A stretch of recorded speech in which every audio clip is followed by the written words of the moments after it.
कैसे हो मेरे भाइयों, कैसे हो मेरी बहनों। दोस्तों देखो, अपग्रेड कर लिया है माइक। धीरे धीरे दोस्तों सब चीजें अपग्रेड हो जाएगी। पैसा खर्च दिया तुम्हारे भाई ने। तो दोस्तों काफी सारी तगड़ी तगड़ी न्यूज आ रखी है, जो कि मैं हर बारी बोलता हूँ। जिसमें जो आज की हमारी पहली न्यूज है कि MG की M9 का इंडिया में ऑफिशियली जो रिव्यूज वगैरह वो आने स्टार्ट हो गए हैं। जाके आप चेकआउट कर सकते हैं भाई। तुम्हारे भाई को तो ऑब्वियसली बुलाया नहीं, पर दोस्तों मैं आपको बता रहा हूँ, कल शायद जब ये वीडियो अपलोड होगी ना, उसके एक दिन बाद मैं एक रियल कार लॉन्च इवेंट में गया और मैंने प्रॉपर उस गाड़ी के ऊपर वीडियो बनाई। तो दोस्तों उसके ऊपर भाई चेकआउट करना, मैं आपको बाद में उसके बारे में बताऊंगा, पूरी स्टोरी आपको बताऊंगा। तो आज की दोस्तों जो हमारी पहली न्यूज है कि MG की M9 का इंडिया में, मैंने आपको बताया था कि बढ़िया ऐसे रिव्यूज वगैरह आ रहे हैं और इस गाड़ी की ऑफिशियल इंडिया की स्पेसिफिकेशंस भी बाहर आ गई है। इसमें इस गाड़ी में आपको स्टैंडर्ड एक ही सिंगल वेरिएंट मिलने वाला है। आपको बढ़िया भाई ऐसे डब्बे वाली लुक्स मिलने वाली है। 5.2 मीटर की आपको लेंथ मिलेगी, एकदम वेलफायर जैसी गाड़ी दिखती है। इंटीरियर में अगर आप ड्राइवर जोन में जाते हैं तो आपको 7 इंच का एक इंस्ट्रूमेंट क्लस्टर मिलेगा, 12 इंच की आपको स्क्रीन मिलेगी। तो ड्राइवर जोन में ऐसे कुछ MG ने ध्यान दिया नहीं है। मेन इसमें आपको जो बढ़िया टेक्नोलॉजी मिलती है इसके पीछे वाली सीटों में, जिसमें आपको पीछे वाली एकदम ऐसे रिक्लाइनेबल सीट्स मिलती है, जिनके ऊपर आपको एक फ्लैप सा मिलता है ऐसे, जहाँ पे आपका हैंड रेस्ट होता है। उस फ्लैप को अगर आप पीछे करेंगे तो आपको ऐसे पूरी स्क्रीन मिलती है, जिससे आप पूरे ऐसे सीटों को कंट्रोल कर सकते हैं, सामने की स्क्रीन को कंट्रोल कर सकते हैं, छत की सनरूफ को कंट्रोल कर सकते हैं, और यहाँ तक कि सीटों को आप ऐसे भाई आगे पीछे मतलब साइडों में भी ऐसे मूव कर सकते हैं, जो कि मुझे बहुत ही कूल लगा।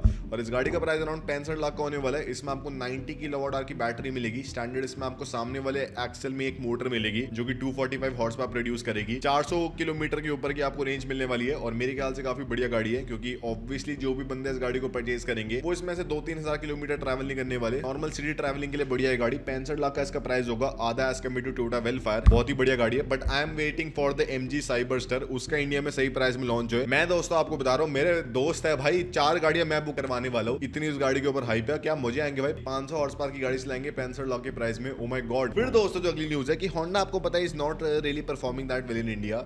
अब होंडा ने थोड़ा बहुत अपग्रेडेशन करा अपनी लाइनअप के अंदर और अपनी सिटी का इंडिया में प्राइस रिड्यूस कर दिया है हाइब्रिड वाले वर्जन में 1 लाख रुपए से। इसका आपको स्टैंडर्ड एक ही सिंगल वेरिएंट मिलता है इसका ZX वाला, और अब उसका स्टार्टिंग प्राइस है 19.9 लाख रुपीज एक्स-शोरूम इंडिया, जो कि मेरे ख्याल से बढ़िया है। और जो बाकी सारी आपको हाइब्रिड गाड़ियां मिलती है इस वाले प्राइस पॉइंट में, फॉर एग्जांपल जो आपको हाई राइडर मिलती है या फिर आपको जो ग्रैंड विटारा मिलती है, उससे मेरे ख्याल से ज्यादा बढ़िया हाइब्रिड टेक्नोलॉजी इस गाड़ी के अंदर है। तो अगर मुझे हाइब्रिड पर्सनली एक चूज करना हो, मैं इस गाड़ी का चूज करूं एज कम्पेयर टू उन दोनों कार्स का। पता नहीं होंडा क्यों करे ऐसा और अपनी एलिवेट के अंदर हाइब्रिड टेक्नोलॉजी लॉन्च नहीं कर रहे भाई। वो गाड़ी इतनी बढ़िया बिक सकती थी अगर लॉन्च के साथ ही उसके अंदर हाइब्रिड टेक्नोलॉजी लॉन्च करते, पर भाई होंडा पता नहीं क्या ही सीन में चल रहे हैं। उन्हें इंडिया में इन्वेस्टमेंट करनी नहीं है, उनके इंडिया से एक्सपोर्ट भी इनफैक्ट कम हो रही है, और होंडा की इंटरनेशनल प्रेजेंस भी थोड़ी कम हो रही है। उनकी जो मेन मार्केट है अमेरिकन मार्केट, वहां पे भी इतना कुछ बिक नहीं रही गाड़ियां। तो दोस्तों they really need to improve their lineup, they really need to bring new electric technology, और थोड़ी कूल बनानी पड़ेगी गाड़ियां। दोस्तों होंडा अच्छी गाड़ियां बनाते हैं पर कूल गाड़ियां नहीं है। आजकल कूल गाड़ियों का जमाना है कि ऐसे भाई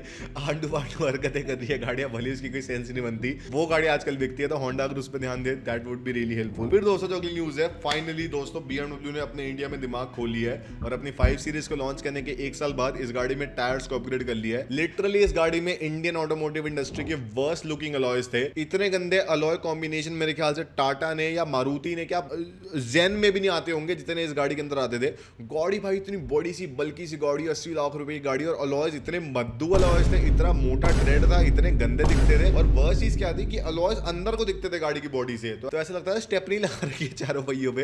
पर अब BMW ने सुन लिया और 19 इंच के स्टैंडर्ड अलॉयज ऑफर करने स्टार्ट कर दिया इस गाड़ी के हर एक ट्रिम में। मतलब एक ही ट्रिम आती है इंडिया में, तो वो दोस्तों मेरे ख्याल से BMW ने बढ़िया करा और ये थोड़ा बहुत सूट करे इस गाड़ी को। और दोस्तों दिक्कत क्या है ना, इस गाड़ी के व्हील आर्चेस भी इतने बढ़िया, आजकल गाड़ियों के व्हील आर्चेस काफी बड़े आने लग गए हैं, तो छोटे अलॉयज उनको सूट ही नहीं करते, जितना बढ़िया मर्जी कंफर्ट आ जाए। पर भाई अलॉय से मेरे ख्याल से गाड़ी में अच्छे होने चाहिए, जो मर्जी भाई बेकार हो जाए, alloys has to be very very good in the car. फिर दोस्तों जो अगली न्यूज है कि महिंद्रा ने टाटा मोटर को देख के थोड़ी बहुत अपनी लाइनअप के अंदर चेंजेस करे। और दोस्तों आप बताना, वैसे जो मैंने नया माइक लगवाया इससे ऐसे बढ़िया मुझे आ रहा है आपको आवाज में, ऐसा लग रहा है दोस्तों कि मैं आपके साइड में बैठा हूँ। एक चीज करके दिखाऊं, दैट इज वेरी सस, मैं बस दिखा रहा था कि भाई लिव दिस।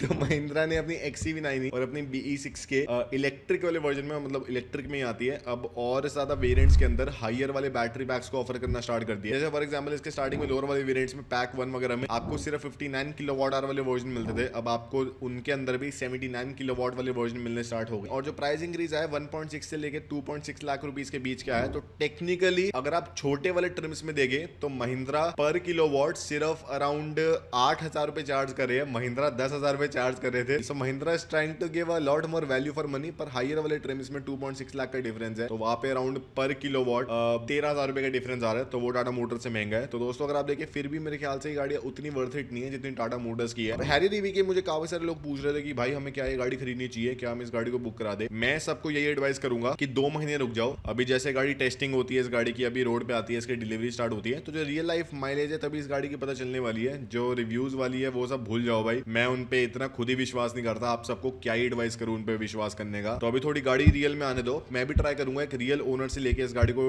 मतलब रिव्यू करने का। और हाँ, आप में से अगर कोई हमारा भाई बढ़िया व्यूअर है और उन्होंने अभी नई वाली स्कोडा कोडिया की अगर डिलीवरी ली है और एनसीआर वाले रीजन से हो, तो भाई please contact us @aristocar @carversal on Instagram, या मेल कर देना भाई, please we need to review your car. और अगर आप हमारी मदद कर सकते हैं that would be really helpful. फिर दोस्तों जो हमारी अगली न्यूज है कि बेंटली ने दोस्तों मेरे ख्याल से ऑटोमोटिव इंडस्ट्री का बेस्ट लोगो अपग्रेड करा है। जब भी अगर आप देखें कोई भी कंपनी अपने लोगो को चेंज करती है, सारे लोग बोलते हैं भाई ये क्या कर दिया, ये क्या बवासीर मचा दी, ये क्या गंद मचा दिया। ऑब्वियसली दोस्तों लोगों को चेंजेस पसंद नहीं है, उनको पहले जो हेरिटेज है ब्रांड की वही कंटिन्यू करनी पड़ती है। और ब्रांड चाहते हैं कि वो थोड़ा मॉडर्नाइज कर पाए, थोड़े यंगर ऑडियंस को केटर कर पाए। But I think so Bentley did it the absolute right way, जिसमें इन्होंने अपनी लेगेसी को भी मेंटेन करके रखा है, बढ़िया यंगर ऑडियंस को भी केटर करने का दम रखा है भाई। ओ माय गॉड, जिसमें अगर आप देखें बेंटली का लोगो ऐसा होता है ना, बीच में एक बी होता है काले रंग का और उसके आसपास ऐसे एंजल की पर बनी होती है। अब अगर आप हिस्टोरिकली जाए तो जितना पुराना अगर आप ये वाला लोगो देखें 1922 का देखें तो बहुत ही कर्वी है, फिर थोड़ा कम कर्वी हुआ, थोड़ा कम कर्वी हुआ, और अब बेंटली ने साइड में जो एंजल के पर है उनको ट्रायंगुलर शेप के अंदर कर दिया है। मतलब अभी भी वो एंजल के पर ही लग रहे हैं पर वो ट्रायंगुलर शेप के अंदर है, तो थोड़ी मॉडर्न लुक आ रही है। और ऐसा भी नहीं लग रहा कि जो बेंटली की पूरी लेगेसी है वो भी खराब हो गई है। तो एब्सोल्युटली परफेक्ट उन्होंने अपग्रेडेशन करा अपने लोगों के अंदर। यही दोस्तों अगर वो ये सब हटा के पता नहीं कुछ नहीं ऐसे जैगवार की तरह कर देते ऐसे डीआई को प्रमोट करने के लिए, that would have been really bad for the brand. और जैगवार अगर आपको पता नहीं दोस्तों तो एक नई मार्केटिंग कैंपेन का स्टार्ट कर रहा है जो कि ऐसे भाई बढ़िया उनकी नए पोटेंशियल को दिखा पाएगा। आप दोस्तों बताना आपको क्या लगता है जैगवार क्या कुछ कर पाएगा या नहीं। फिर दोस्तों जो हमारी अगली न्यूज है कि टिगुआन ऑनलाइन आपको पता है अभी लॉन्च हुई थी, काफी अच्छी गाड़ी है। इसमें आपको बढ़िया 200 हॉर्स पर मिलती है, काफी आपको स्पोर्टी लुक्स मिलती है। इसका प्राइस इंडिया में 49 लाख रुपीज एक्चुअली में इंडिया का था, क्योंकि इंडिया में सीबीयू वाले राउट में आई थी तो इसलिए काफी महंगी पड़ रही थी। पर दोस्तों अब अगर आप देखें तो इस पे ऑलरेडी डिस्काउंट आना स्टार्ट हो गए हैं। 49 लाख रुपीज का इसका प्राइस है, 4 लाख रुपए का आपको स्ट्रेट अवे डिस्काउंट मिल रहा है, तो 45 लाख रुपीज की गाड़ी आपको एक शोरूम कॉस्ट करने वाली है। ऑन रोड पे अगर आप देखें तो आपको ऑलमोस्ट अराउंड 4.5-5 लाख रुपए का डिस्काउंट मिलने वाला है। और मेरे ख्याल से आने वाले टाइम में 1-2 लाख रुपए और डिस्काउंट आ जाएगा। गाड़ी आपको 43-42 लाख रुपीज एक शोरूम इंडिया में मिलना स्टार्ट हो जाएगी। और उतने प्राइस में मैं आपको बता रहा हूँ this car is much much much value for money as compare to BMW X1, या फिर अगर आप GLA देखो या फिर जो Audi की Q3 देखो, इस गाड़ी में आपको उससे बढ़िया पावर मिलती है, आपको उनसे बढ़िया टेक्नोलॉजी मिलती है, मेरे ख्याल से आपको उनसे बढ़िया लुक्स मिलती है, उनसे बड़ा आपको साइज मिलता है और उनसे कम आपको मेंटेनेंस कॉस्ट मिलने वाली है। लिटरली जो आप बाकी सारी गाड़ियों में एक्स्ट्रा पैसे दोगे उनके ब्रांड के दोगे, उनमें आपको एक भी ऐसी चीज नहीं मिलने वाली जो कि इस गाड़ी से बढ़िया। और यहाँ तक कि फिट एंड फिनिश भी आपको इस गाड़ी की ज्यादा बढ़िया मिल सकती है एज कम्पेयर टू अगर आप BMW से कंपेयर करें। BMW की आपने लेटेस्ट गाड़ी देखी कितनी घटिया उनकी फिट क्वालिटी है भाई। X3 का इंटीरियर इतना गंदा बना दिया है। नई वाली भाई 2 सीरीज आई है, काफी लोग कह रहे हैं कि भाई ये तो बहुत ही गंदी गाड़ी है। गंदी से भी गंदी है भाई, इतनी घटिया दिखती है वो गाड़ी, इतनी ऐस दिखती है वो गाड़ी। मैं कभी ना खरीदूं उस गाड़ी को, मैं एनी डे उस गाड़ी के ऊपर ये Volkswagen टिगुआन R-Line को लूं। और बेस्ट पार्ट क्या है कि जो टिगुआन R-Line है वो कंपेयर भी X3 से करती है, X1 से तो कंपेयर भी नहीं करती। तो आपको X1 के प्राइस में X3 की राइवलिंग गाड़ी मिल रही है, तो ये गाड़ी जाके ले लो भाई। अगर आप मुझे थोड़ा भी ऐसे मानते हो कि भाई मेरी एडवाइस सही है, this would give you a lot more joy as compare to all those crappy German shitty cars. फिर दोस्तों जो अगली न्यूज है कि टाटा ने अपनी हैरियर का सफारी का जो नई जनरेशन है उस पर बात करनी स्टार्ट कर दी है। अब टेक्निकली अगर आप देखें अभी तो उन्होंने हैरियर भी लॉन्च करी है, तो नई जनरेशन कैसे लॉन्च करेंगे, आने वाले 2-3 सालों में लॉन्च कर सकते हैं। और नई जनरेशन के अंदर क्या होने वाला है कि ऑब्वियसली जो फिलहाल वाला लैंड रोवर का D8 प्लेटफॉर्म है उसका इस्तेमाल नहीं कर सकते। वो ऑलरेडी 10-15 साल पुराना था जब लैंड रोवर उसका इस्तेमाल कर रहे थे, टाटा ने फिर उसका इस्तेमाल करना स्टार्ट करा, तो ऑलमोस्ट 20-25 साल पुराना प्लेटफॉर्म है जिसके अंदर अपग्रेडेशन हो रहे हैं। मोटर्स को एकदम नए प्लेटफॉर्म के ऊपर काम करना पड़ेगा इस गाड़ी को सपोर्ट करने के लिए। और साथ ही में अब स्टैंडर्ड आपको ऑल व्हील ड्राइव मिलेगा, मतलब स्टैंडर्ड नहीं मिलेगा, मतलब आपको डीजल और पेट्रोल के अंदर भी ऑल व्हील ड्राइव मिलेगा नई वाली सफारी और हैरियर के अंदर। और साथ ही में मुझे टाटा मोटर्स को क्या एडवाइस है मतलब मेरे पास कि जो लैंड रोवर का नया EMA आर्किटेक्चर है ना, जो कि वो अपनी नई वाली छोटी वाली कार्स के अंदर इस्तेमाल करेंगे, उस वाले आर्किटेक्चर का इस्तेमाल कर लो इस वाली गाड़ी के अंदर।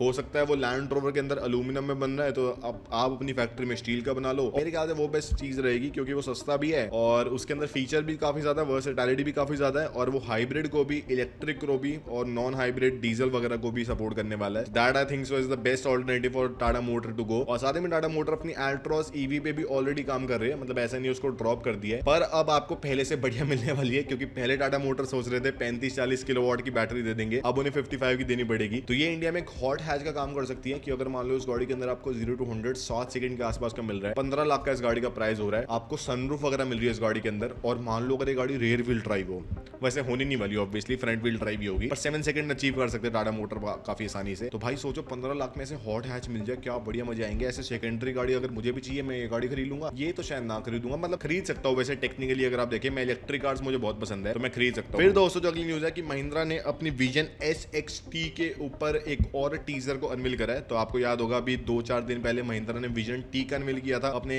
एक्स पे, अब विजन SXT का कर दिया है, जो कि एक और ऐसे HVC होने वाली है और एक डिफरेंट कलर के अंदर इसका टीजर है, मतलब ऐसे ऑरेंज कलर में, पहले वाला व्हाइट कलर के अंदर था। तो इससे कंफर्म हो रहा है कि महिंद्रा 4 डिफरेंट नई कार्स को लॉन्च करने वाले हैं, 4 डिफरेंट नए अपने कंसेप्ट्स को शोकेस करने वाले हैं 15 अगस्त को, जिसके लिए मैं दोस्तों बहुत ही ज्यादा एक्साइटेड हूं। और ये था आज की वीडियो में, अगर आपको पसंद आए तो लाइक शेयर सब्सक्राइब कर देना।